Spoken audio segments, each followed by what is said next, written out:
Alguien decía que nuestro conocimiento de Dios determina cómo sufrimos. Si para mí Dios no es bueno, yo no voy a acercarme a Él. Pero la Biblia dice que Dios es tanto justo como bueno. No fuimos diseñados para la muerte, no fuimos diseñados para el dolor. Pero Adán y Eva desobedecen y Génesis capítulo 3 nos dice que entra el pecado inmediatamente. Y luego llega Génesis capítulo 5 y comienzas a darte cuenta cómo se comprueba que lo que dijo Satanás, Adán y Eva en Génesis capítulo 3 fue pura mentira. Porque le dijo ciertamente no morirás. Y cuando llega a Génesis capítulo 5 hay una lista grande de diferentes hombres que dice vivió tantos años y murió. Entonces, inmediatamente en Génesis capítulo 3 comienza la muerte, cuando todavía no existía internet, alcohol, droga, ni muchas de estas cosas. Ok, entonces, según Dios, o tu Dios, ¿cómo debería reaccionar ante esto? Bueno, Dios no debería permitir el mal, Dios no debería permitir el dolor, Dios no debería permitir el sufrimiento. Entonces, cuando alguien me dice, yo no puedo confiar en Dios porque Dios no debería permitir el dolor, yo te digo, estamos hablando de otro Dios. Dios no permite el dolor simplemente por un capricho. Su propio hijo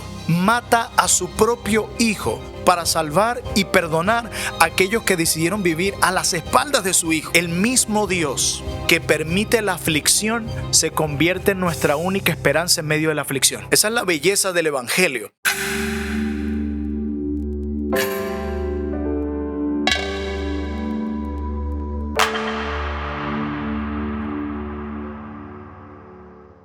Bienvenidos a un nuevo episodio de Incómodos Podcast. Mi nombre es Julián Izarra y me acompaña Juan Carlos Martínez. Bienvenido, Juan. Mira, yo voy a entrar de frente hoy porque recientemente, en los últimos meses, hemos estado como muy expuestos a diferentes desastres naturales que han estado sucediendo. No solamente lo que nos tocó vivir en Venezuela el 24 de junio, pero también vemos lo que sucedió en Colombia, lo que sucedió en Finlandia. Y justo antes de empezar a grabar lo hablábamos. O sea, esto no es algo nuevo. De hecho, si hablamos de terremotos de magnitudes mayores a 7, uno ve las estadísticas y el año pasado hubo 11, 12, 15. Lo que pasa es que este año a Venezuela le tocó estar dentro de la ecuación. Lo vivimos de una manera muy dura y muy cercana. Pero con todos estos desastres naturales que han estado sucediendo, hay dos grandes preguntas que a mí como creyente me han llamado mucho la atención, que les confieso además que en algún momento yo también entré en cuestionamiento, que son, uno, ese pensamiento de ¿por qué Dios permite esto? ¿Por qué Dios permitió que toda esta familia desapareciera, que este padre quedara solo, que esta madre quedara abandonada, que este niño sufriera? Una cantidad de preguntas. Esa pregunta de ¿dónde está Dios? Y de hecho a mí como creyente me la han hecho. Juan, explícame, tú que profesas tu fe, ¿dónde está Dios? Ese es uno. Y el otro es esa otra opinión o línea de pensamiento que dice es que esto pasa porque no los merecíamos. Es que nos hemos comportado de una manera tan rebelde que esto no los merecíamos y es un castigo de Dios. Y hay muchas de estas preguntas o pensamientos que son difíciles de responder y por eso hoy invitamos a un gran amigo pastor de nombre Plinio. Plinio. Anótenlo allí. Plinio Orozco, mejor conocido como Rafael Orozco. Ustedes ya saben sus conclusiones. Pastor, bienvenido. Gracias por acompañarnos. Si quieres nos cuentas un poquito. Bienvenido. Porque Plinio lo presenté como pastor, pero también, bueno, ahorita me contabas la cantidad de cosas que estás haciendo y son muchas. Colombiano, criado en esta tierra maravillosa llamada Venezuela. 14 años sirviendo como pastor en Iglesia Bautista Reformada Trono de Gracia, sirviendo, equipando pastores en predicación expositiva desde la ciudad de Caracas hasta pastores que sirven en la sierra o la selva del Perú, casado con una maravillosa peruana y con una bebé de 1 año y sirviendo desde hace casi 2 meses en lo sucedido en La Guaira a través del Ministerio Cristo de Refugio y estamos aquí para ver qué es lo que la palabra dice con respecto a este asunto. Pero no simplemente para alimentar la curiosidad y el morbo que puede suceder a través de estos eventos, sino para ver cómo esto puede llevarnos a levantar nuestra mirada, confiar en ese Dios que se ha revelado en las Escrituras y que tiene algo que decirnos en medio del desastre. Así que gracias por la oportunidad. Justo acabas de decir a utilizar una palabra que en estos tiempos hay personas que no les gusta mucho escuchar, creyentes o no, que es que en todo esto que estamos viviendo es confiar. Confiar. Justo este fin de semana hablaba con una amiga psicóloga y ella me hablaba de lo que sucedió. Bueno, el lunes hubo una réplica, Sí. para el momento que estamos grabando esto. El lunes anterior hubo una réplica y ella me decía que esos 2 días siguientes, después de la réplica, o sea, no pude soltar el teléfono. O sea, trabajé de 7 de la mañana casi que a 7 de la mañana del día siguiente. Porque la gente siente una falta de confianza, siente un miedo perenne por todo lo que sucedió. Y cuando ella me decía, es muy difícil, y estoy hablando desde la psicología, Claro. ella decía, yo como psicóloga, decirle a una persona, tienes que vivir el presente, tienes que confiar. Ni siquiera estamos hablando todavía de temas espirituales. Me decía, la gente casi que me tranca el teléfono. O sea, la palabra confiar en este momento, y además cuando le agregas la siguiente frase es confiar en Dios. Okay. En este momento, yo como creyente puedo entender, si bien no lo justifico, pero puedo entender ese miedo y esa duda que la gente tiene. Porque nuevamente la gente, no la gente en general, voy a decir, hay un grupo de personas que sienten de cómo voy a confiar en un Dios que, volviendo a la premisa inicial, permitió que esto sucediera. Alguien decía que nuestro conocimiento de Dios determina cómo sufrimos. Y eso es de suma importancia aquí. ¿Por qué? Si para mí Dios no es bueno, yo no voy a acercarme a Él. Yo no voy a acercarme a un Dios que considero que es perverso, que es malo, que permite la maldad y se mofa de ella y la disfruta. Yo tampoco me voy a acercar a un Dios, por otro lado, si creo que es bueno solamente, pero no es justo. Entonces, si este Dios que yo proclamo, porque está el otro extremo, dice, bueno, Dios es bueno, pero Dios no es justo. Entonces, yo puedo vivir como me da la gana, porque al final Él no me va a condenar por nada de lo que haga. Y si este Dios es solo justo, que está en todo su derecho de hacer lo que le haga sin que nadie le pregunta por qué lo haces, pero no es bueno, entonces yo simplemente le digo, haz conmigo lo que tú quieras, destrúyeme porque lo merezco, pero no puedo acercarme a ti porque no eres bueno. ¿Por qué hago esta premisa? Porque me baso en la frase que acabo de mencionar. Mi conocimiento de Dios determina cómo yo sufro. El entendimiento que yo tenga de Dios va a determinar cómo me acerco a Él, lo que yo pienso de Él o si lo veo en medio de esto. Entonces, si yo realmente, el Dios que está en mi mente es un Dios que no permite la calamidad, que no permite el dolor, que estas cosas se le escaparon de la mano. Este Dios para mí no es digno de confianza. No lo es. Pero la Biblia dice que Dios es tanto justo como bueno. O sea, es justo, por lo tanto nosotros no tenemos derecho de reprocharle por qué hace las cosas. Y si es justo, entonces nosotros sabemos que detrás de cada cosa que Él permite está su bondad, están sus manos santas, hay algo correcto, hay justicia, hay verdad, hay rectitud. Si yo creo que Él es justo. Y si yo creo que Él es bueno, yo también puedo confiar y saber por lo que la Escritura dice de Él, que yo puedo reposar en sus manos porque esto que ha pasado no lo permitió simplemente para burlarse de los que sufren, porque le da igual las lágrimas de una madre que perdió a su niña de 2 años debajo de los escombros luego del terremoto. Entonces, lo primero que yo quisiera partir es eso. Es muy importante pensar cuál es nuestro conocimiento acerca de Dios. Porque en la Biblia, como mencionamos hace un rato, tanto en la Biblia como a lo largo de toda la historia, los desastres han estado allí. El dolor ha estado allí. Y la Biblia dice que esto es después de Génesis capítulo 3. No fuimos diseñados para la muerte, no fuimos diseñados para el dolor. Pero Adán y Eva desobedecen y Génesis capítulo 3 nos dice que entra el pecado inmediatamente. Y luego llega Génesis capítulo 5 y comienzas a darte cuenta cómo se comprueba que lo que dijo Satanás, Adán y Eva en Génesis capítulo 3 fue pura mentira. Porque les dijo, ciertamente no morirás. Y cuando llega a Génesis capítulo 5 hay una lista grande de diferentes hombres que dice, y vivió tantos años y murió. Y vivió tantos años y murió. Matusalén vivió tantos años y murió, y murió, y murió. Ese es el estribillo de Génesis capítulo 5. Y alguien decía que ese estribillo está allí para recordarnos que Satanás mintió en Génesis capítulo 3. Entonces, inmediatamente en Génesis capítulo 3 comienza la muerte. Comienzas a ver el primer asesinato. Caín y Abel entran en un conflicto y un hermano matando a un hermano, cuando todavía no existía internet, alcohol, droga, ni muchas de estas cosas. Recordándonos de dónde viene el mal, desde nuestro propio corazón. Entonces, esto es importante porque esto nos ayuda a entender que Dios siempre ha sido bueno y justo y todo el caos que tenemos a nuestro alrededor tiene un génesis también. Y es Génesis capítulo 3. Entonces, a partir de allí vemos en la narrativa bíblica dolor, mentiras, heridas, traiciones, hasta que llega a Génesis capítulo 45. Y comenzamos a ver otro tipo de dolor que ya habíamos visto previamente en más de 40 capítulos, pero quiero mencionar y recordar Génesis capítulo 45, donde un hombre llamado José, siervo de Dios, es traicionado nada más y nada menos que por sus hermanos, vendido por sus hermanos, por varios años en una prisión sin necesidad, viviendo calamidades sin necesidad, porque aquellos que decían que lo amaban y que eran parte de su propia familia, que quienes tú esperas que te cuiden, el lugar que debía ser el lugar más seguro para José, se convirtió en un lugar de mayor riesgo para José. Y cuando José se vuelve a encontrar con sus hermanos, luego de varios años, ellos que piensan inmediatamente, este hombre aquí nos va a señalar, va a aprovecharse de la posición que Dios le ha dado, del poder que Dios le ha dado, y se va a venir con toda contra nosotros. Y José dice, no. Esto que ustedes pensaron para mal contra mí, Dios lo usó para mucho bien. La mano de Dios lo usó para mucho bien. Y me encanta lo que dice luego José. Y para bendecir a mucho pueblo.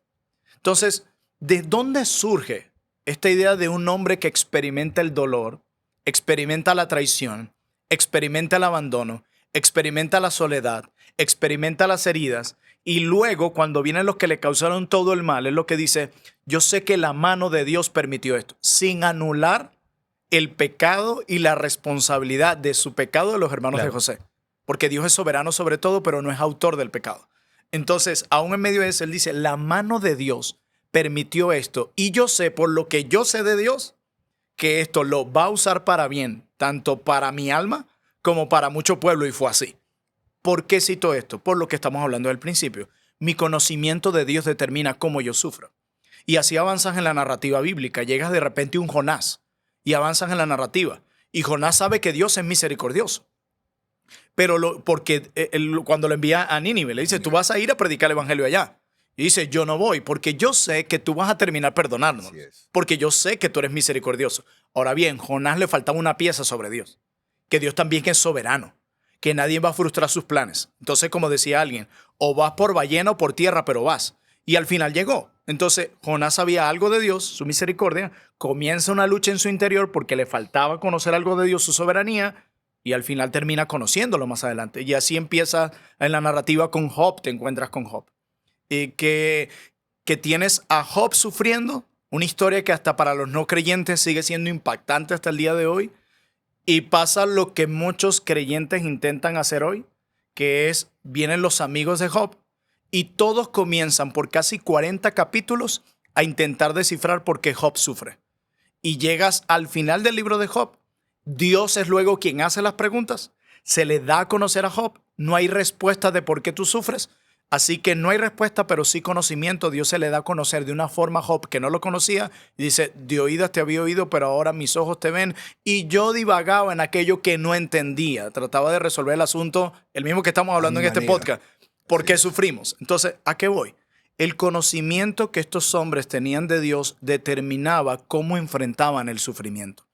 Por lo tanto, una de las cosas de las que evoca esa pregunta, ¿por qué yo debería confiar en Dios? O yo no creo que este Dios es digno de mi confianza porque permitió esto. Eso también comunica algo. Algo que esa persona entiende de Dios. Su teología acerca de Dios. Y aquí pueden pasar dos cosas. El Dios que tiene en su mente puede ser el Dios de las Sagradas Escrituras o un Dios que se hizo a su imagen. Que se ha creado así. Y porque tú puedes decir algo. Ok, y entonces, según Dios o tu Dios, ¿cómo debería reaccionar ante esto? Bueno, Dios no debería permitir el mal, Dios no debería permitir el dolor, Dios no debería permitir el sufrimiento, Dios no debería permitir esto. Uno, no podemos anular la premisa de Génesis 3. Con la entrada del pecado, todos los desastres, las enfermedades y la muerte. Eso no lo podemos olvidar. Claro. Pero esa persona tiene un conocimiento de Dios muy diferente al que yo veo en la Escritura. Porque dice Lamentaciones capítulo 3, diríamos que Dios permitió solo lo bueno y no el mal. Ambas cosas. Ahora bien, ¿de qué mal estamos hablando? Estamos hablando del mal moral o natural. Estamos hablando en este caso de las catástrofes. Entonces, Dios no es el autor de ella en el sentido de que son una consecuencia de la entrada en el pecado en Génesis 3. Pero esto no quiere decir que esto escapó de la mano soberana, santa y amorosa de Dios. De hecho, dice, creo que el Salmo 28, 27 dice que Dios se sentó frente al diluvio. Si aún en el diluvio, que ahí sí vemos claridad por la Biblia, que fue como consecuencia de la falta de arrepentimiento de un pueblo, Dios estaba allí gobernando, controlando y orquestándolo todo para nuestro bien. Entonces, cuando alguien me dice, yo no puedo confiar en Dios porque Dios no debería permitir el dolor, yo te digo, estamos hablando de otro Dios. Y la Biblia ya llama eso idolatría cuando te haces otro Dios que no es el Dios de la Biblia, porque incluso las tablas de la ley prohíben hacerte uno conforme a tu imagen. Ese Dios, tenemos que preguntarnos en primer lugar, cuéntame de qué Dios estamos hablando, para ver si estamos hablando del mismo Dios. Y definitivamente, Plinio, yo creo que después de todo lo que has dicho, yo creo que podemos concluir de que esta falta de confianza del hombre en depositarla en Dios y decir, no puedo confiar en Dios, no puedo depositar mi confianza en Dios porque Dios ha provocado esta catástrofe o ha permitido estas muertes, vemos que es el desconocimiento de este Dios. Lo hemos desmembrado y nos hemos creado un Dios a nuestra estatura, como nosotros queremos. Un Dios que es bueno, que es bondadoso, que solamente me bendice y me da todas las cosas materiales para yo poder vivir en este mundo. Pero lo hemos desmembrado y hemos quitado, lo hemos despedazado. El Dios bueno, el Dios amoroso, el Dios justo, y nos quedamos solamente con el Dios amoroso. Solamente el Dios que ama, pero no quiero conocer al Dios justo. Pero cuando vemos a un Dios justo, que simplemente no se complace, ni es un Dios sádico que se complace en el dolor y en el padecimiento del ser humano, sino que Él está allí acompañándonos. Me hiciste recordar también las palabras de Job, que dice, recibiré de ti el bien y el mal lo rechazaré. Y definitivamente no. O sea, tanto el bien como el mal son de bendición para nosotros, aun cuando nosotros no comprendamos lo que estamos viviendo y estamos padeciendo. Así es. No por el mal en sí, porque como hemos dicho, no fuimos diseñados para esto. Esto es una consecuencia de la entrada del pecado, como lo expone Génesis 3 en adelante, sino por lo que produce en cada uno de nosotros. Así es. Y aquí hay un punto importante cuando hablabas de la justicia de Dios también.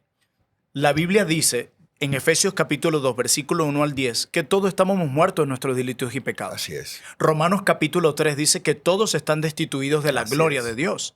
Y la narrativa bíblica nos enseña de tapa a tapa que después de Génesis 3, el hombre ha vivido para sí mismo, que fue precisamente lo que pasó en el huerto del Edén. En lugar de Adán y Eva amar a Dios y obedecerle, se amaron a sí mismos y procuraron su propio bien y su propio bienestar. ¿Eso qué quiere decir? Que de acuerdo a lo que dice Efesios 2, Romanos capítulo 3 y muchos otros pasajes de la Escritura, todos nosotros merecemos ser la condenación. Todos nosotros. Merecemos que la justicia de Dios venga sobre nosotros. Eso es lo que merecemos. Más bien es una misericordia. La pregunta es, ¿por qué murió fulano? La pregunta es, ¿por qué yo sigo vivo? ¿Por qué su misericordia sigue extendiéndome de su amor a mí? ¿Por qué sigue permitiéndome respirar a mí cuando yo solo he mencionado a este Dios en mis labios? Cuando yo solo lo tengo en mis conversaciones, pero cuando he decidido no vivir para Él. Y Lamentaciones capítulo 3 dice algo con respecto también a lo que decías del sufrimiento. Dice Lamentaciones 3:33, porque no aflige ni entristece voluntariamente a los hijos de los hombres. Lo que está diciendo el profeta Jeremías es, Dios no permite el dolor simplemente por un capricho. Dios no permite el dolor porque se mofa ver una madre sufrir al perder un hijo. Dios no se mofa de estas cosas. De hecho, si hay alguien que entiende el dolor de una madre cuando pierde un hijo, es Dios. Su propio hijo. Así es. Mata a su propio hijo para salvar y perdonar a aquellos que decidieron vivir a las espaldas de su hijo. Entonces la pregunta es no solamente por qué algunos mueren, y esa pregunta es legítima, y podemos hacernos. Claro. Y está bien, y esto no es suprimir el dolor. La pregunta es cómo un Dios misericordioso todavía permite vivir a algunos que viven a sus espaldas, cuando todos, como dice Romanos 3, estamos destituidos de la gloria de Dios. No merecemos de su misericordia. Él decide extender su misericordia. El mismo Dios que permite la aflicción se convierte en nuestra única esperanza en medio de la aflicción. Claro. Y eso es algo a entender. Esa es la belleza del Evangelio, que nos dice, Dios no viene a decirnos, no sufras. Eso lo están promoviendo muchos falsos evangelios, que era lo que decía Julián. No sufras, Dios está aquí para bendecirte, para prosperarte, para enriquecerte. Y todas esas preguntas que tú mencionabas que la gente se hace, ¿por qué confiar en este Dios? Son también frutos del discipulado que muchas falsas doctrinas han traído a nuestra sociedad. Y más con la influencia cristiana que tenemos en nuestras naciones. Hoy difícilmente alguien puede decir, yo nunca he escuchado de Dios. ¿Pero qué has escuchado de Dios? Solo que te quiere prosperar y bendecir. Así es. Entonces, cuando miras las noticias y ves calamidad, ¿qué cuestionas? Lo que mencionabas. este Dios no puede existir Así o es. no es digno de mi confianza porque mira lo que permitió, porque a mí me hablaron de un Dios que es como el genio de la lámpara de Aladino. Yo simplemente lo froto, pido unos deseos y así me es. complace lo Así que es. quiera. Entonces, volvemos al punto. Mi conocimiento de Dios va a determinar cómo yo sufro y cómo comienzo a responder esas preguntas que vienen en días como este. Voy a tratar de conectar varios puntos que has dicho, porque literalmente esa frase que además la voy a acuñar para muchas cosas, tu conocimiento de Dios determina la manera en que vas a sufrir. Y ahorita escuchándolos debatir sobre esto, yo siempre también he dicho muchas veces en este episodio que a veces cuando hablamos, no, bueno, las promesas de Dios, cuando hablamos de las promesas de Dios, siempre nos queremos quedar con, bueno, las promesas buenas de Dios. Pero hay una parte de la Biblia donde dice, en este mundo tendrán aflicciones. O sea, y eso es una promesa. Eso va a pasar. Sí. Solo que esas promesas no nos gustan mucho. No nos gustan No nos gustan. escucharlas. Entonces, cuando tú dices, ok, Así es. yo sé que en este mundo voy a enfrentar aflicciones. Mi conocimiento de Dios, de alguna manera, me va a condicionar para cómo yo voy a enfrentar esas aflicciones. No como pastor, como hijo de Dios. ¿Cuánto tiempo tienes en el Evangelio creyendo en Dios? Unos 18, 19 años que el Señor me salvó. Y a medida que han pasado todos los años, cada vez vas conociendo más a Dios. De hecho, mencionaban ahorita varios personajes bíblicos y hablamos de un Jonás y hablamos de estos nombres que siempre nos inspiran de alguna manera u otra. Correcto. Y a mí siempre me gusta pensar en el hoy, en el presente, donde están el Josué de hoy, el Jonás de hoy. Yo creo que el conocimiento de Dios es algo que no vamos a llegar ya conozco a Dios perfectamente, no. Así es. Humanamente, ¿qué has aprendido con estos recientes eventos que nos ha tocado afrontar? ¿Qué has aprendido? Recuerdo que cuando bajamos hace un par de semanas a La Guaira, hablamos con el pastor también, y yo escuchaba todo lo que él había vivido y todo lo que estaba afrontando. Y una de las cosas que más me interesaba es, pastor, con todo el conocimiento que usted tiene de Dios, que es válido, pero ¿qué has aprendido nuevo de Dios en estos tiempos? Porque no podemos creer que con todo el conocimiento que tenemos de la palabra, seguimos aprendiendo de Dios. Y ese conocimiento me sigue amándolo más y sigue determinando más mi fuerza de creer. Entonces, te hablo a ti como persona, no como pastor en este momento. ¿Qué has aprendido de Dios en esto? Que sigue determinando la manera, porque yo sí creo, yo lo vi en Julián, yo lo vi en mí, el sufrimiento que tuvimos a través de esta tragedia. O sea, bien sea por cada vez que bajábamos a La Guaira o ayudábamos aquí, gracias a Dios, Dios en su gracia no permitió que tuviéramos afecciones directas, pero sí indirectas hubo. Y hubo un momento donde yo no podía, o sea, honestamente. O sea, ¿qué has aprendido de Dios en este tiempo? Muy buena pregunta. Ya van casi 60 días, te decía al inicio, que comenzamos a bajar a La Guaira a través de un ministerio en nuestra iglesia que se llama Cristo de Refugio. Y hay varias cosas que Dios me ha enseñado. Algunas las he podido escribir, otras comentar y otras se han quedado allí conmigo. Creo que la primera de ellas ha sido el no dar respuestas rápidas ante el dolor. Yo creo que nuestra tendencia como creyentes, y decía hace un momento, es tomar el papel de los amigos de Job. Sí. Tú estás sufriendo porque algo hiciste mal. O como luego le digo a uno de los amigos de Job, tú estás sufriendo porque probablemente alguno de tus hijos hizo algo mal. O la frase cliché que utilizamos mucho, que Dios lo quiso así. Exacto. O todo obra para bien, que son verdades, pero no para el momento. Pero es lo mismo. Lo que pasa es que algo que pensaba, y siguiendo esa misma línea de la respuesta rápida, es que no se nos ha enseñado a dolernos con el que Así sufre. es. Se nos ha enseñado a, tú tienes que dar una respuesta ya. Así es. De hecho, mucha gente está viendo este podcast porque dice, uy, aquí llegó la respuesta que necesitaba. Así es. Y si no, tú lo vas a ver en los comentarios. Todos van a querer dar la respuesta a esto. Porque todos tenemos la misma tendencia. No somos mejores que los amigos de Job. Y yo creo que una de las cosas que aprendí es eso. Ante el dolor, debemos evitar dar respuestas rápidas. Porque respuestas rápidas pueden traer cambios superficiales en la vida de la gente. Por ejemplo, tranquilo, fue solo lo material lo que se perdió. Sí. Y Y sí y no. Sí, fue algo material que se perdió, pero no era simplemente una casa lo que esa persona perdió. Claro. Esa abuelita perdió una casa donde preparaba el café a su hijo Así todas las es. mañanas, Sí. donde Donde cultivaron hay recuerdos, recuerdos. donde tú no sabes cuál es la historia detrás Las del historias. trabajo duro para llegar a esa casa. Sí. Los recuerdos bonitos que tenía en las salas con niños. Nosotros estuvimos acompañando a una familia donde hace apenas semana y media sacó a su niño de 6 años debajo de los escombros. Y estábamos con él estos casi 2 meses. Yo voy a poder, pastor, yo voy a sacar a mi hijo de allí. Y la tentación para nosotros era, tranquilo, lo vas a sacar. Es más, porque a veces podemos caer en esto. Decretamos que va a salir vivo ese Así bebé. es. Todo ¿Qué lo pasa puedo en cuando eso Cristo no que me sucede? fortalece. Exacto. Vamos, tú puedes. Y es allí donde vienen los resentimientos de mucha gente hacia Dios, porque Sí. le estamos predicando cosas que Dios ni siquiera dijo. Entonces, lo primero que aprendí fue no dar respuestas rápidas ante esto.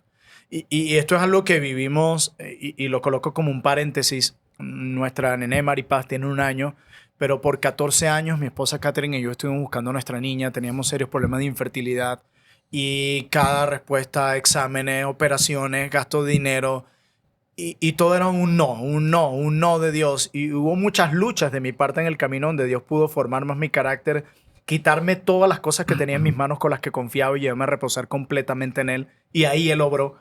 Pero algo que veía era lo mismo que yo critiqué de los que se acercaron a mí en mis años, 14 años de infertilidad. Yo intenté hacerlo la primera semana en La Guaira. Él era las respuestas rápidas. La gente, pero tranquilo, pastor. Dios no le ha dado hijo porque quiere que le sirva mejor en el ministerio. Bendito Wow. Dios, sí, yo creo que no es pecado en sí, pero ¿de dónde tú sabes eso? Alguien decía, ¿desde cuándo nos volvimos expertos en Dios? Una cosa es que uno diga, probablemente sea por esto.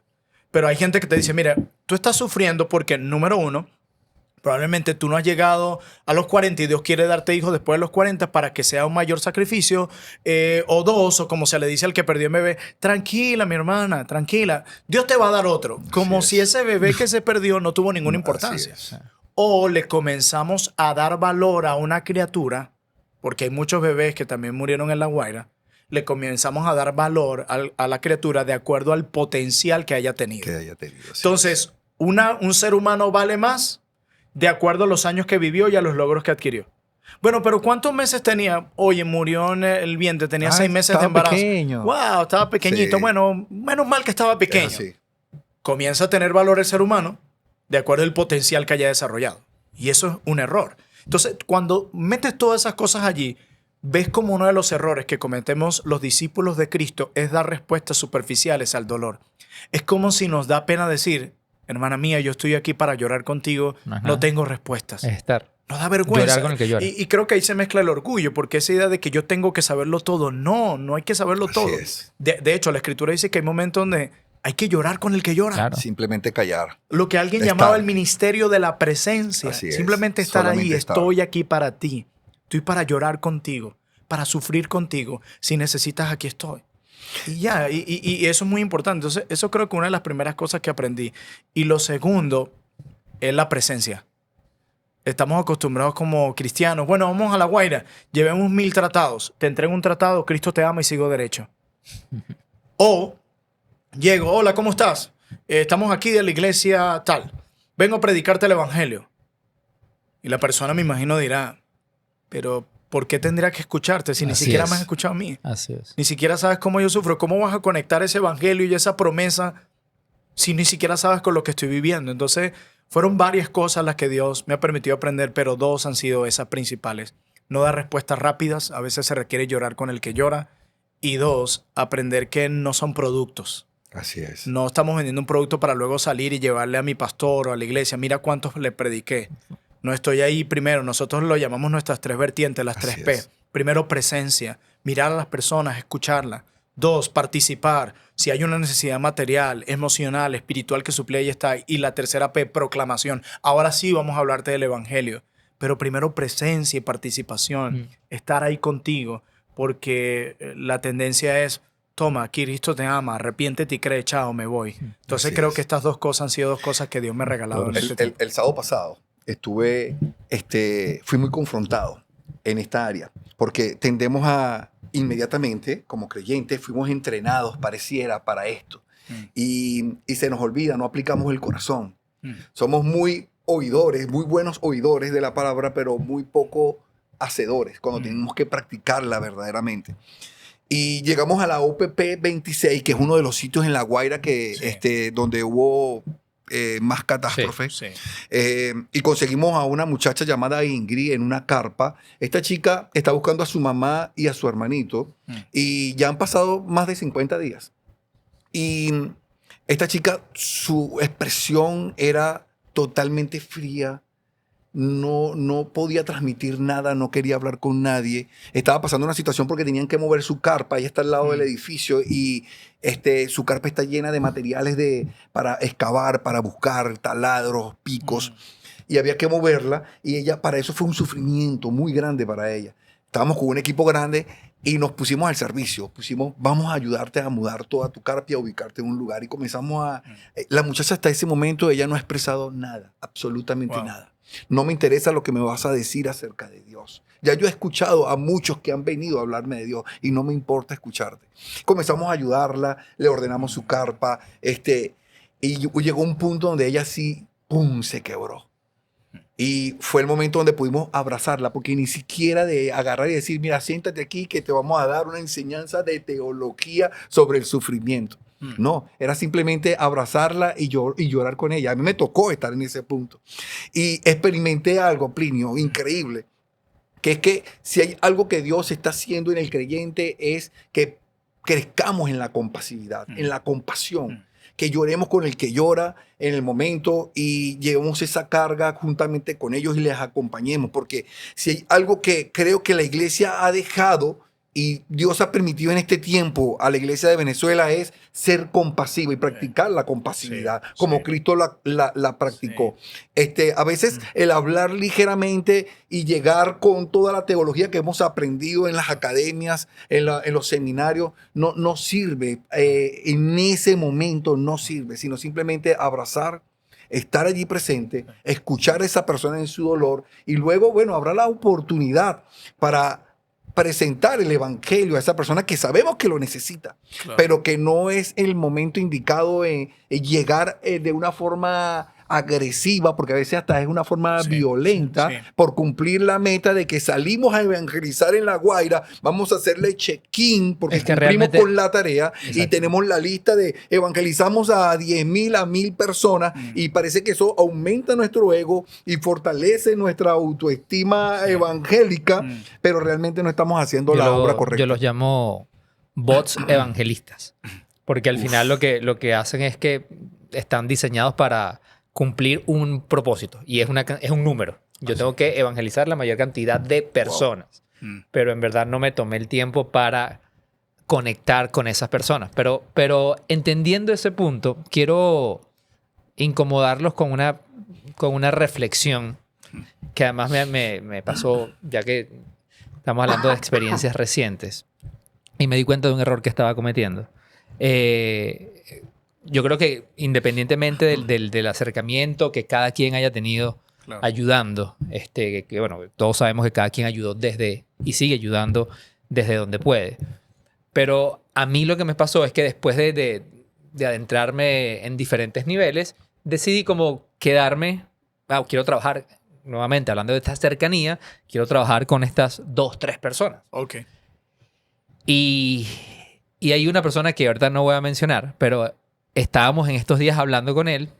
Tiene una hija de 11 años y la hija le decía, recién, en la réplica que acaba de pasar, le decía, teniendo una conversación con su papá, el papá le dice, le responde esto, cuando la hija le manifiesta su nerviosismo y todo. Y él le dice, hija, tranquila, nada nos va a pasar porque ahora creemos en Dios. Y a mí... esa reflexión me llevó a, nuevamente, esto es muy personal, dije, no sé si lo estoy haciendo bien. Porque nosotros estamos aquí, los 3 somos creyentes. Además, en el episodio anterior que grabábamos, yo les decía a ellos que desde que pasó el terremoto, mi hija desarrolló mucho miedo y ahora todas las noches repite una oración antes de irse a dormir, que es: en paz me acuesto, en paz me duermo, porque solamente tu Señor me hace vivir confiado. Y para mi hija, Miren cómo evolucionan las cosas. Para mi hija en su momento, yo decía, qué bonito, en verdad, porque es lo que estamos sembrando en ella. Pero para mi hija esa frase es un amuleto que si vuelve a haber un terremoto, a ella no le va a pasar nada. Y ahí yo decía, esa creencia profunda en Dios, ese conocimiento de Dios, a mí no me garantiza de que si ahorita nosotros 3 creyentes tiembla, esto no se va a caer y mi paz, esa paz que profesa esa frase, no depende, no debe depender de lo que yo considero que es bueno. Y esa reflexión me ha dado como muchas vueltas esta semana, porque nuevamente dentro de todas estas ayudas y dentro de toda esta compañía y dentro de toda esta llevarle buenas nuevas a la gente, esperanza a través del acompañamiento, de la empatía, también de la palabra, ¿cómo no estoy cayendo, estoy hablando de mí, cómo no estoy cayendo en vender a un Dios que lo que te va a garantizar es esa estabilidad, es que no, o sea, si se puede volver a caer todo, pero a ti no te va a pasar nada. Cuando eso es una mentira también. Sí. O sea, porque sí te puede pasar. Sí. Porque yo conozco grandes amigos, creyentes, que ya no están porque pasó eso. Y me pregunto, ¿y por qué? Si era un hombre de fe y yo lo escuché decir muchas veces los sueños que él tenía. Y hoy no está. Entonces ahí a mí eso me ha incomodado mucho, porque yo también pasé por eso como humano y digo, claro, y le doy gracias a Dios, porque en verdad yo personalmente no fui afectado, pero hoy estoy segurísimo que no es que yo no fui afectado porque yo profeso mi fe en Dios. Te entiendo. No. Sí. O sea, no es. De hecho, debajo de muchos de esos escombros yo escuchaba de muchos pastores fieles que tanto ellos como sus familias murieron. Así es. Y aquí entra algo que decías hace un rato sobre las promesas.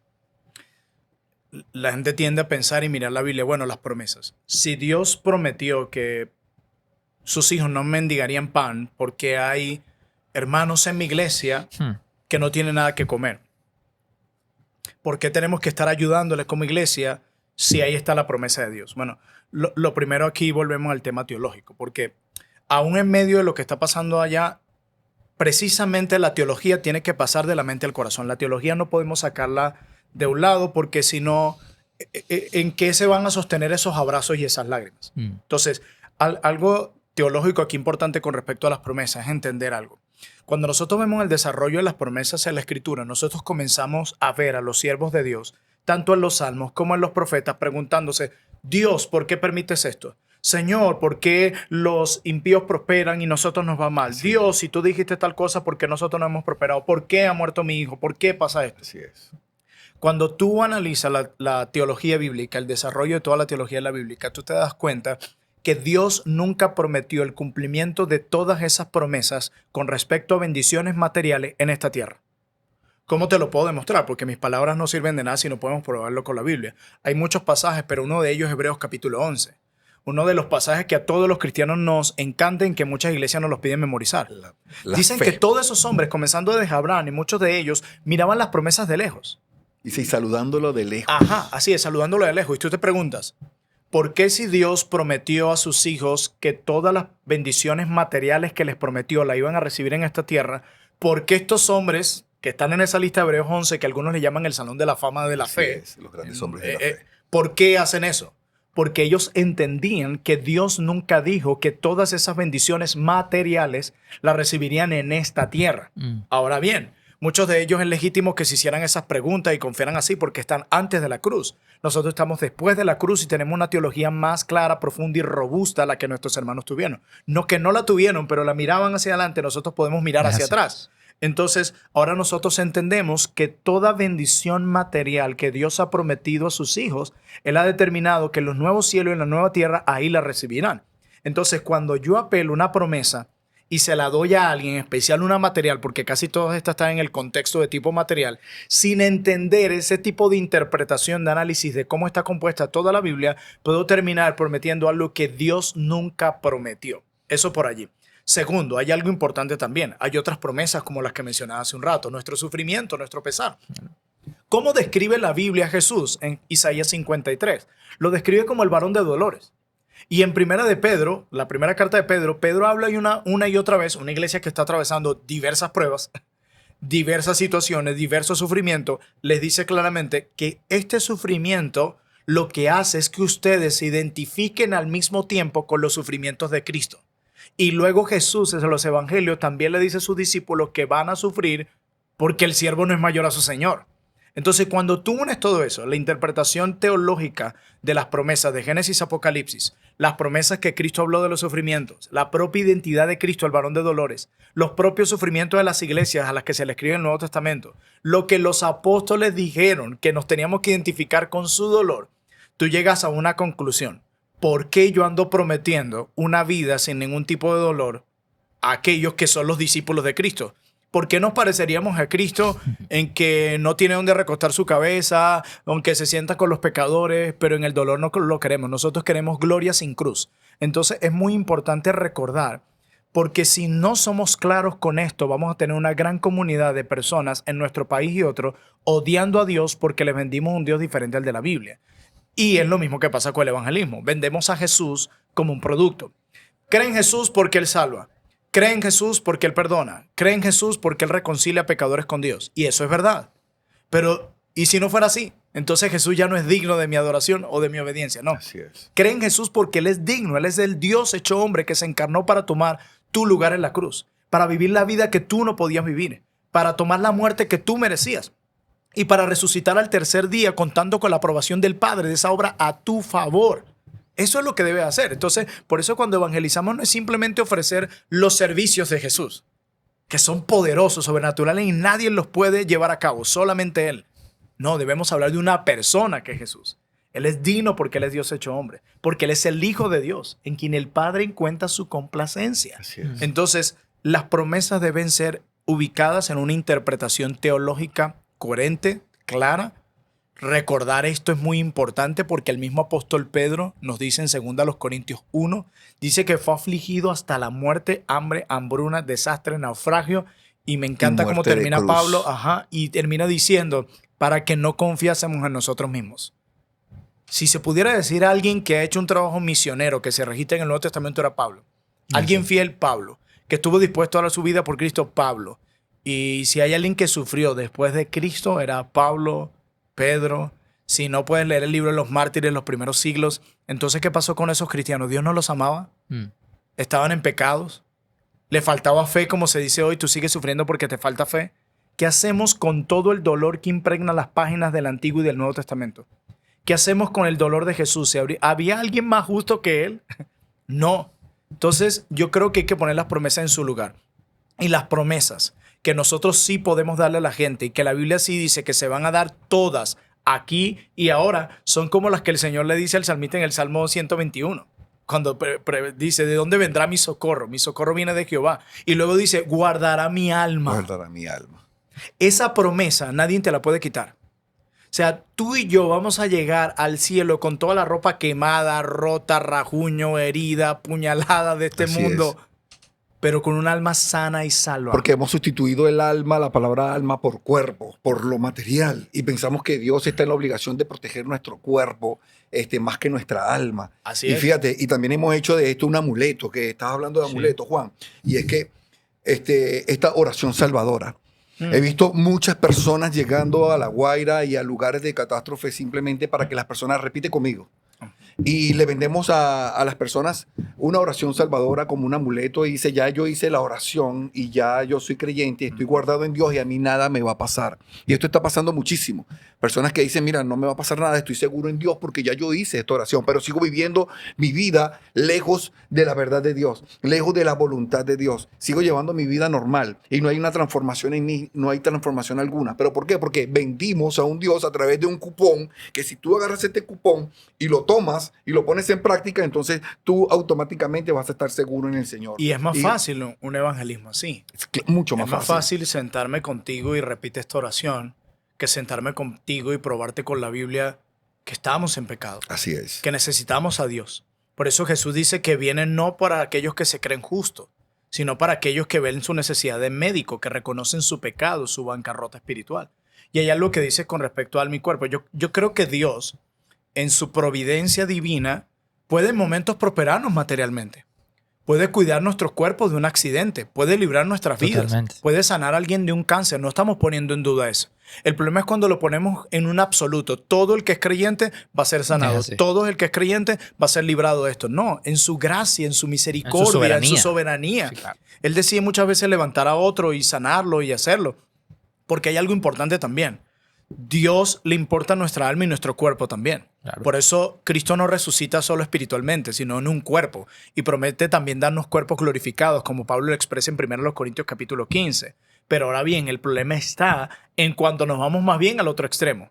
Como que Cristo, Dios, solo quiere bendecir lo material, lo físico, tu cuerpo y nada más. No, hay una promesa que no puedes negar. Aunque materialmente y a nivel físico, soberanamente Él puede decir cuándo y a través de quiénes quiere bendecirnos, lo que sí sabemos es que todo creyente, su alma va a ser fortalecida para llegar sano y salvo a la presencia de su Padre, donde Él está preparando morada para nosotros. Y eso sí, nada ni nadie nos lo puede quitar, ni un terremoto. Yo puedo dormir en paz, no porque puedo evitar a través de una oración que ese techo caiga encima de mí. Yo puedo dormir en paz porque ese techo puede quitarme la vida y traer a mí la muerte. Y como decía alguien, y la muerte para un creyente solo puede llevarlo cargado a los brazos de su Señor. Ahí viene mi paz. Es así. Yo creo que por eso acuñó mucho la frase con la que comenzaste, que es que tu conocimiento de Dios determina la manera en que vas a sufrir en este mundo.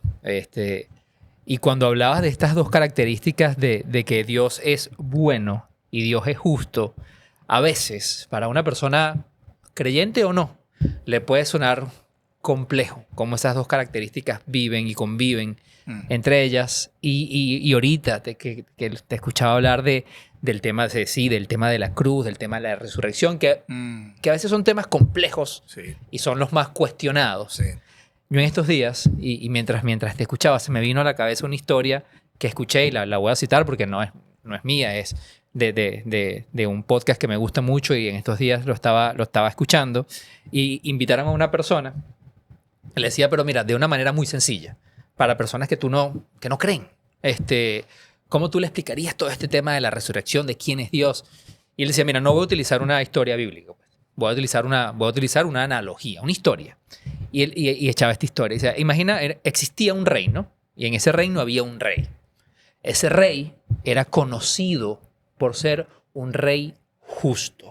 Y la gente lo quería muchísimo porque él manejaba su reino de una manera muy, muy justa. Y todo en ese reino funcionaba muy bien por su conocimiento y su aplicación de la justicia. Llegó un momento donde le empezaron a informar al rey que en su reino alguien estaba robando. Y se empezaron a entender y empezaron a averiguar y cada vez él se robaba más y más y más. El rey se enfurece y manda a averiguar muy bien hasta que consiguen quién lo estaba robando. Y resulta que quien estaba robando al rey era su hija. Y en ese momento él tenía que aplicar el castigo que en ese reino existía, que cualquier persona que robaba tenía que ser azotada 40 veces. Ser azotada 40 veces significaba la muerte. Y el rey se encuentra como en una gran disyuntiva porque dice, wow, si yo soy justo, yo tengo que aplicar el castigo a mi hija, que es lo que más amo. Y en ese dilema, él decide aplicar la justicia, porque eso es lo que él es. Y él manda a darle los 40 latigazos a su hija. Y en el momento en que se va a llevar la ejecución, su hija la colocan, ¿cómo se llama? El verdugo que la va a castigar está a punto de ejecutar lo que dice, y en el momento antes de hacerlo, el rey abraza a su hija y le dice, dale. Y él dice, no, mi rey, pero son 40. O sea, en el momento en que yo lo haga, yo lo voy a matar a usted. Y él decía, procede, porque el castigo tiene que llevarse a cabo. El cuento corto es que le dan los 40 latigazos al rey, el rey fallece, pero él protegió, por ende fue justo, pero él protegió lo que más amaba. Y ahí esa historia a mí me hizo entender mucho de lo que es Dios como tal. Porque es un Dios justo. Y muchas veces, escuchando en todo lo que han hablado, el Dios, o sea, Dios siempre va a ser justo. Ahora, esa justicia no es la justicia de la cual nosotros es la justicia de nuestros estándares. Exacto. Es que no, yo creo que esta persona hizo esto, merece esto.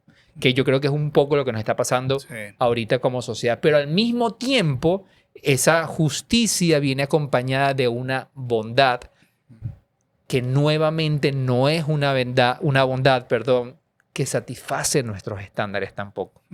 Entonces, cuando uno entiende eso, para mí, voy a hablar nuevamente por mí, a mí me ha ayudado mucho a todo esto que ha pasado, a reafirmar algo que yo siempre digo, que es que yo no me creo ni más ni menos por ser creyente, por profesar la fe que yo profeso.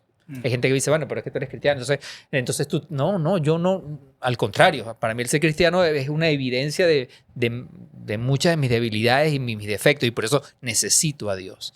Pero siempre me he preguntado, y lo he dicho abiertamente en este podcast, y cada vez lo digo con más voz alta, es que yo le doy gracias a Dios todos los días de que mis padres sembraron esa creencia en mí, pero que además le doy gracias a Dios que yo en algún momento yo tomé mi decisión de querer seguir, creer y conocer a Dios, porque entiendo que vivo en un mundo extremadamente complejo y a veces yo no sé cómo yo, no voy a hablar por los demás, cómo yo atravesaría situaciones sin ese Dios presente.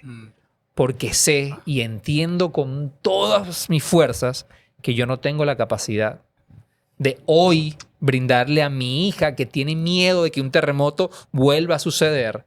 Yo no tengo ninguna herramienta para garantizarle a ella que eso no va a volver a pasar y que si pasa, ella no lo va a sufrir. No tengo cómo, pues sería mentirle. Sí.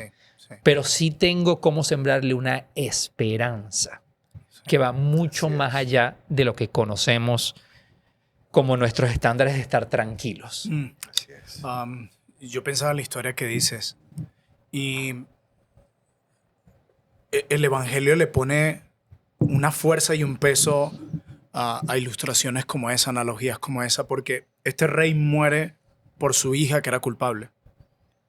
El tema es que Dios envía a su hijo, el inocente, a morir por aquellos que no eran sus hijos y que lo que hicieron fue vivir su vida a espaldas de él y que fueron parte de los que lo llevaron a donde estaba él. Y su hijo dice, yo voy a morir por cada uno de esos malvados, por cada uno de los que han pecado y transgredido tu ley, por amor a ellos y para que todos ellos que crean en mí y se arrepientan, pasen a ser tus hijos y gocen de todas las bendiciones y del amor de Dios que se ha derramado en nosotros en Cristo Jesús. Y eso es lo hermoso del Evangelio. Porque hoy en día la gente menciona a Dios cuando hay la calamidad, pero cuando hay la prosperidad tampoco entregan su vida a Dios. Así es. Simplemente ahora lo menciono en mis estados de WhatsApp, me lo tatúo, mis conversaciones digo gracias a Dios, o ahora el tiempo de Dios es perfecto, y ya. Pero como decía Julián, pero ¿realmente tú estás viviendo para Dios? Porque era lo que Jesús le recriminaba a los fariseos. Me tienen en sus labios, pero sus corazones están muy lejos de mí. Pero cuando viene la calamidad, entonces ahora sí me siento en el derecho de sentar a este Dios en el banquillo y de señalarlo por lo que ha hecho. Entonces yo creo que aquí nosotros como sociedad también es bueno preguntarnos, primero, ¿qué derecho tendríamos nosotros como criatura de señalarle al Dios justo del universo por lo que hace? Como dice el libro del profeta Daniel, ¿quién le puede decir a él qué haces? Pero Dios es tan bueno, no solamente justo, al quien no debería darnos explicaciones por nada, pero a pesar de eso, nos da 66 libros para fortalecernos y llamarnos hacia Él y darse a conocer a nosotros. Dios en su Biblia, alguien decía, mira, la esperanza de alguien no está en aclararle un argumento, sino en presentarle un evento.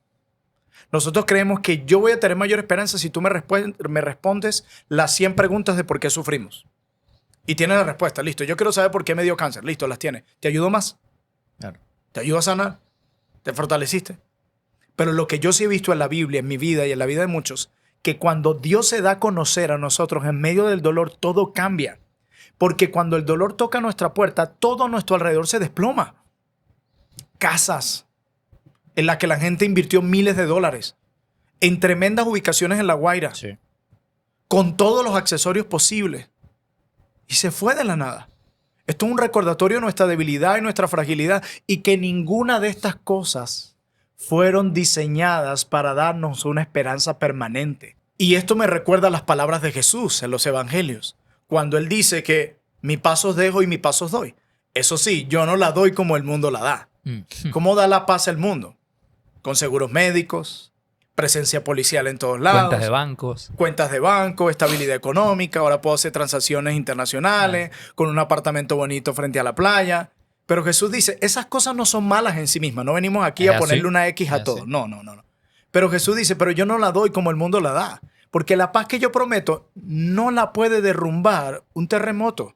No la puede derrumbar una crisis económica. No la puede derrumbar un mal gobierno. Permanece aún en esas temporadas difíciles.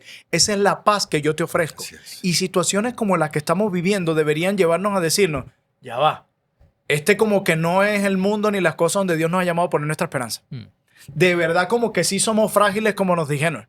De verdad como que sí deberíamos levantar nuestra mirada y poner nuestra esperanza en algo más allá. Y yo creo que eso también incluye cambiar nuestra definición de bien. El problema a veces está con nuestra definición de bien. ¿Qué es bien para nosotros? Prosperidad económica, ropa, carro, redes sociales y un montón de seguidores. Así es. Para nosotros eso es bien. Por lo tanto, cuando algo de eso se quiebra, yo no confío en Dios porque si Él fuera bueno, permitiera más bien mucho bien en mi vida, porque para mí bien en eso. Y para Dios muchas veces el bien, aunque no lo entendamos así, a veces puede implicar la muerte. ¿De dónde sacaste eso? La cruz de Cristo. El momento más horrendo de la historia. La muerte más vergonzosa de la historia. De la única persona inocente a la luz de toda la historia de la raza humana. La más vergonzosa. De allí ha salido la obra más maravillosa. Dios tiene la habilidad de convertir las mayores catástrofes en cosas que hacen mucho bien. Sin duda alguna. En muertes, en situaciones que pueden traer vida eterna. Como pasó con el ejemplo claro que todos conocemos de la resurrección de Lázaro. El mismo cuestionamiento de las amigas de Jesús son lo Marta mismo de y la gente de María. hoy. Si hubieses estado aquí, Así es. tu amigo no habría muerto. Y Jesús le dice, no, usted no está entendiendo bien el asunto. Yo le voy a mostrar de qué se trata. La forma de pensar de ustedes no es la misma que la mía. Así es. Donde ustedes están viendo caos, yo estoy viendo bondad, yo estoy viendo algo bueno. Y yo estoy viendo que hay muchos que hoy vieron lo de La Guaira, Dios los está llamando al arrepentimiento de la fe. Yo estoy viendo hoy muchas madres que están siendo consoladas por Dios al perder sus hijos.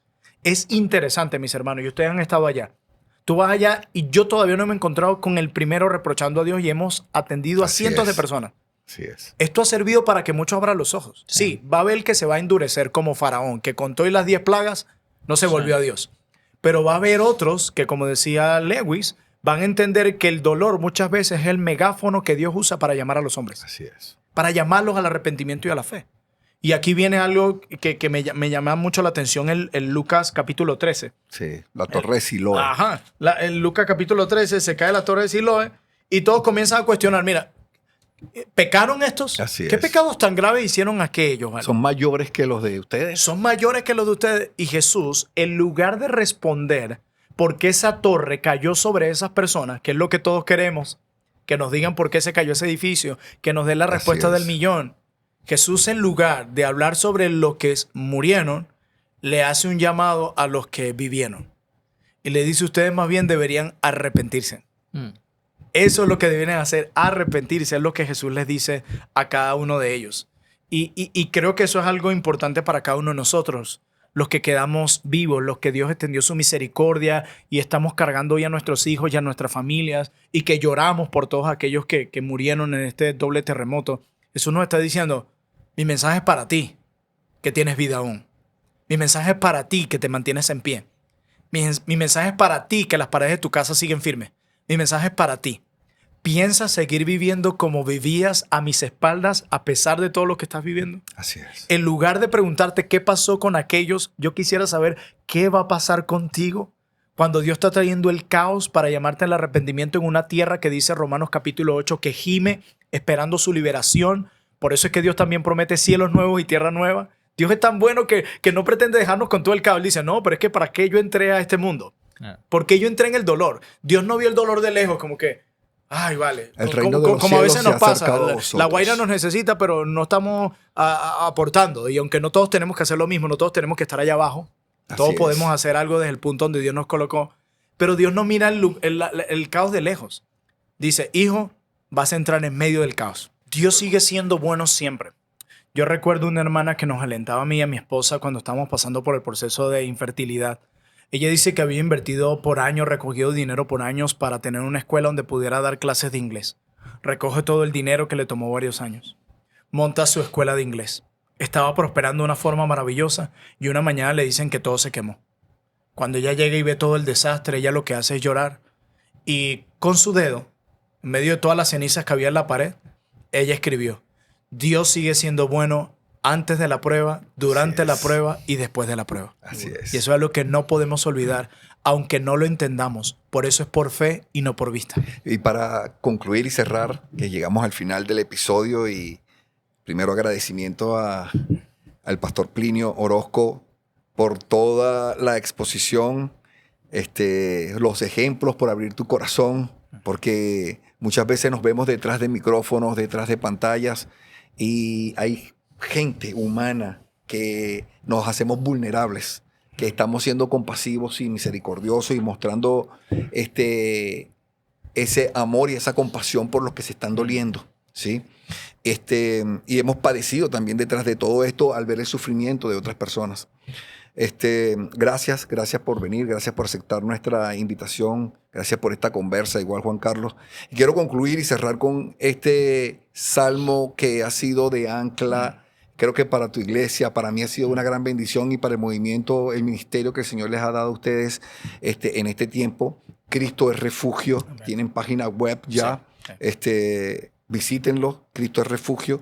Es el Salmo 46. Salmo 46 que dice, capítulo 1, verso 1, que dice, Dios es nuestro refugio y nuestra fortaleza, nuestra segura ayuda en momentos de angustia. Por eso no temeremos aunque se desmorone la tierra y las montañas se hundan en el fondo del mar, aunque rujan y se encrespen sus aguas y ante su furia retiemblen los montes. Amén. Dios es refugio, ha sido, es y seguirá siendo el único refugio para el hombre en momentos de angustia. Así es. Amén. Y también quería agradecerle, pastor, por su tiempo, por su humanidad, por su conocimiento. Y a mí me queda mucho esta frase que repetimos a lo largo de todo el episodio, porque